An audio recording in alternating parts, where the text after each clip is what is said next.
Student, आप लोग कैसे हैं? आई होप आप अच्छे होंगे और आपकी स्टडी भी बढ़िया चल रही होगी। आज हम लोग उत्तर प्रदेश स्पेशल की सीरीज में महत्वपूर्ण प्रश्नों को देखेंगे, जिसके अंतर्गत हम जो है जो प्रश्न करवाने चल रहे हैं वो वन, कृषि और पर आधारित है। इससे कई महत्वपूर्ण कई प्रश्न आपकी प्रतियोगी परीक्षाओं में पूछे जा चुके हैं। तो जो लोग चैनल पर नए हैं वो लोग चैनल को सब्सक्राइब जरूर कर दीजिएगा और वीडियो को लाइक शेयर कमेंट कर दीजिएगा। पहला प्रश्न है कि वो राष्ट्रीय वन नीति के अनुसार देश के कुल भौगोलिक क्षेत्रफल के कितने भाग पर वन होना चाहिए। एक बार प्रश्न फिर से रिपीट कर दे रहे हैं कि राष्ट्रीय वन नीति के अनुसार देश के कुल भौगोलिक क्षेत्रफल के कितने भाग पर वन होना चाहिए। ऑप्शन एक है 1/4, ऑप्शन बी है 1/2 भाग पर, ऑप्शन सी है 1/5 भाग पर, ऑप्शन डी है 1/3 भाग पर। बताइए सही उत्तर क्या होगा। बताइए सही उत्तर क्या होगा। तो इसका जो सही उत्तर होगा वो ऑप्शन डी होगा, 1/3 भाग पर। अगला प्रश्न है, राज्य में एस्बेस्टस पाया जाता है। कहाँ पाया जाता है? ऑप्शन ए में है ललितपुर में, ऑप्शन बी में है झांसी, ऑप्शन सी में मिर्ज़ापुर, ऑप्शन डी में चुर्क। बताइए इसका सही उत्तर क्या होगा।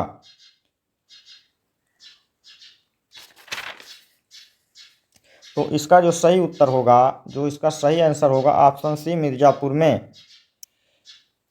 और क्वेश्चन नंबर 3 है, उत्तर प्रदेश में सर्वप्रथम 1957 में किस वन्य जीव विहार की स्थापना की गई। ऑप्शन ए में है चंद्रप्रभा वन्य जीव विहार चंदौली, ऑप्शन बी है हस्तिनापुर वन्य जीव विहार मेरठ, ऑप्शन सी है रानीपुर वन्य जीव विहार बांदा, ऑप्शन डी है किशनपुर वन्य जीव विहार लखीमपुर खीरी। बताइए इसका सही उत्तर क्या होगा।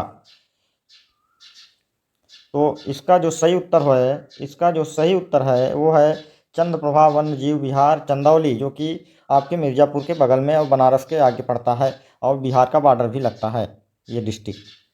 तो इसका सही उत्तर आपको ए ऑप्शन सही होगा। अगला प्रश्न है कि राज्य में एक बब्बर शेर सफारी स्थापित किया गया है।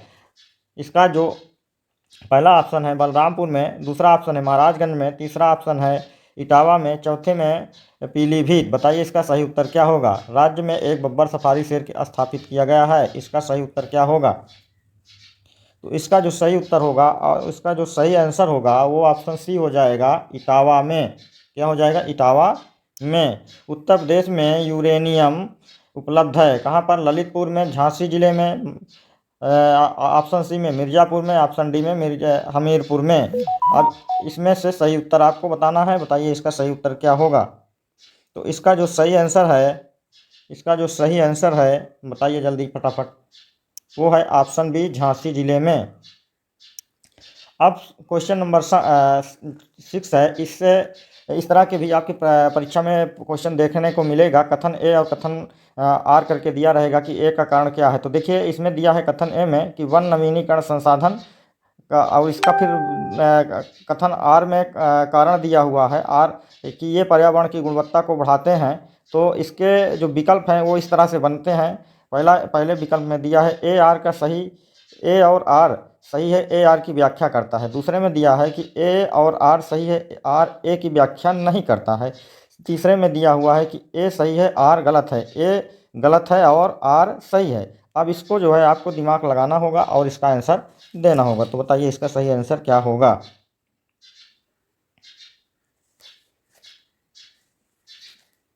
बताइए इसका सही आंसर क्या होगा।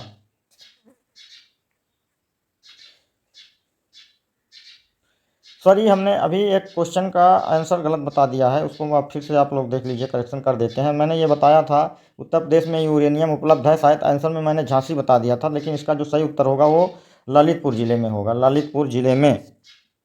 अब ये ऑप्शन सही हो गया। अब इसका बताइए क्वेश्चन नंबर 6 का इसका सही आंसर क्या होगा।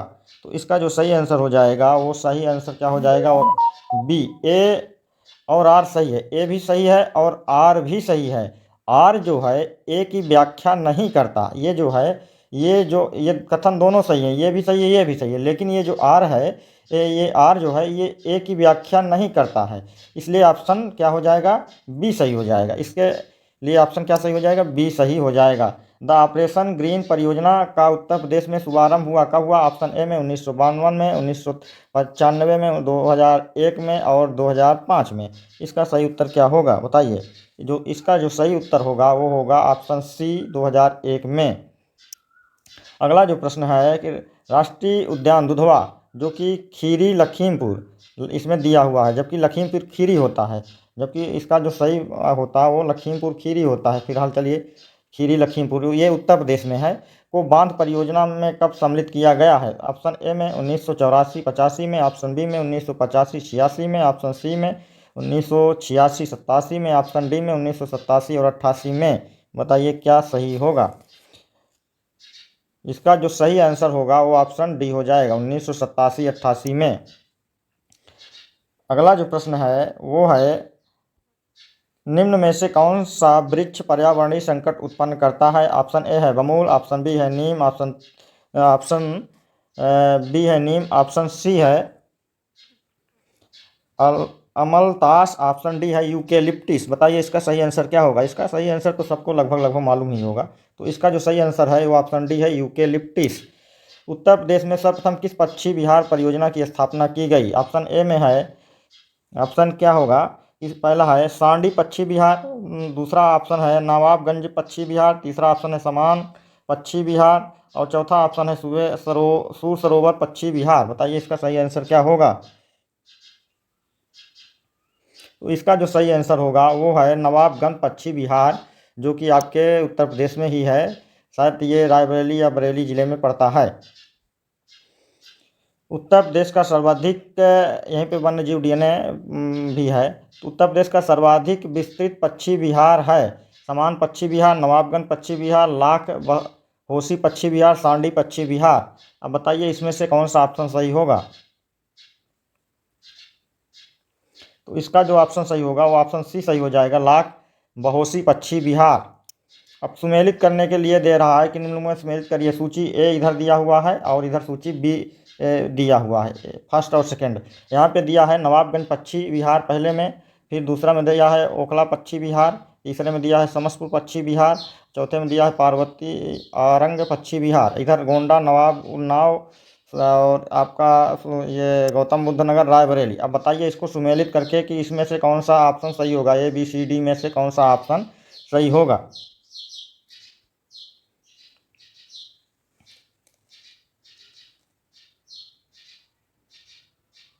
तो इसका जो ऑप्शन सही होगा वो ऑप्शन बी सही हो जाएगा। ऑप्शन कौन सा सही हो जाएगा? बी सही हो जाएगा। अगला जो प्रश्न है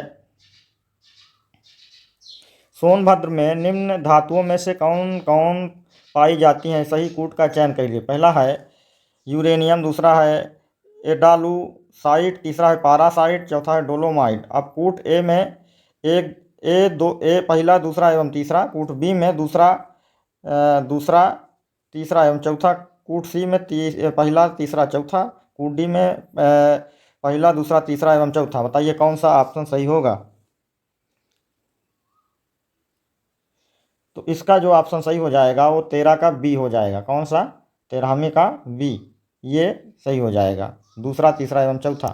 निम्न में से कौन सा पक्षी जो कभी सामाजिक वानिकी में लोकप्रिय था अब एक पारिस्थितिक आतंकवादी माना जाता है? कौन सा वृक्ष पूछ रहा है? तो इसमें पहले ऑप्शन में है बबूल, अलमतास, नीम, यूकेलिप्टिस। इसका सही उत्तर क्या हो जाएगा? जरा जल्दी जल्दी बताइए। इसका जो सही उत्तर हो जाएगा यूकेलिप्टिस। ये जो है प्रकृति का दुश्मन माना जाता है। उत्तर प्रदेश का सबसे छोटा वन्य जीव विहार है। पहला ऑप्शन में है महावीर स्वामी वन्य जीव विहार ललितपुर, दूसरे में रानीपुर वन्य जीव विहार बांदा, तीसरे में चंद्रप्रभा वन्य जीव विहार चंदौली, चौथे में है कतरनिया घाट वन्य जीव विहार बहराइच। बताइए कौन सा ऑप्शन सही होगा? Question number 15। तो इसका जो सही हो जाएगा वो हो जाएगा पहला महावीर स्वामी वन्य जीव विहार ललितपुर। सूराताल पक्षी विहार अवस्थित है, कहाँ पर है? पहला ऑप्शन ए में आजमगढ़, ऑप्शन बी में हरदोई, ऑप्शन सी में प्रतापगढ़, ऑप्शन डी में बलिया। बताइए क्या सही हो जाएगा? तो इसका जो सही हो जाएगा वो हो जाएगा डी, बलिया। और अगला हमारा जो है वो है सुमेलित करने के लिए है। तो कोयला के आगे सोनभद्र, ऑप्शन ए में बलुआ पत्थर मिर्ज़ापुर, सिलिका बालू इलाहाबाद, यूरेनियम झांसी। बताइए इसमें कौन सा सुमेलित नहीं है, उसी को बताना है। इसमें 3 सुमेलित हैं, एक नहीं सुमेलित है। कहाँ इसमें उत्पाद दिया है और कौन सा उत्पाद किस जिले में होता है, इसका आंसर लगाना है आपको। बताइए कौन सा ऑप्शन सही होगा। तो इसका जो ऑप्शन सही हो जाएगा वो 17 का डी, 17 का डी, यही सुमेलित नहीं है। तो देश का सबसे बड़ा वन्य जीव विहार है, पहला है चंद्रप्रभा, दूसरा है किशनपुर, तीसरा है हस्तिनापुर और चौथा है रानीपुर। बताइए कौन सा ऑप्शन सही हो जाएगा। तो ये सब ऑप्शन सही होगा हस्तिनापुर। और हमारा अगला क्वेश्चन है कि उत्तर प्रदेश में पाए जाने वाले प्रमुख खनिज हैं, कौन कौन से हैं। तांबा एवं ग्रेफाइट, दूसरे में है लाइम स्टोन एवं डोलोमाइट, तीसरे में रॉक फास्फेट एवं डोलोमाइट, चौथे में उपर्युक्त कोई नहीं। बताइए कौन सा ऑप्शन सही हो जाएगा, कौन सा ऑप्शन सही हो जाएगा। तो इसमें जो है ऑप्शन सी सही हो जाएगा, रॉक फास्फेट तथा डोलोमाइट। तो ये आपके कुल 19 प्रश्न थे इससे संबंधित, और ये श्रृंखला आप लगातार चलेगी। जो लोग चैनल पे नए हैं वो लोग चैनल को सब्सक्राइब कर लें और साथ में बेल आइकन भी दबा दें। कमेंट जरूर करें, इससे हमको पता चलता है कि आपको किस तरह की वीडियो चाहिए और किस तरह के कंटेंट और प्रश्न चाहिए। धन्यवाद।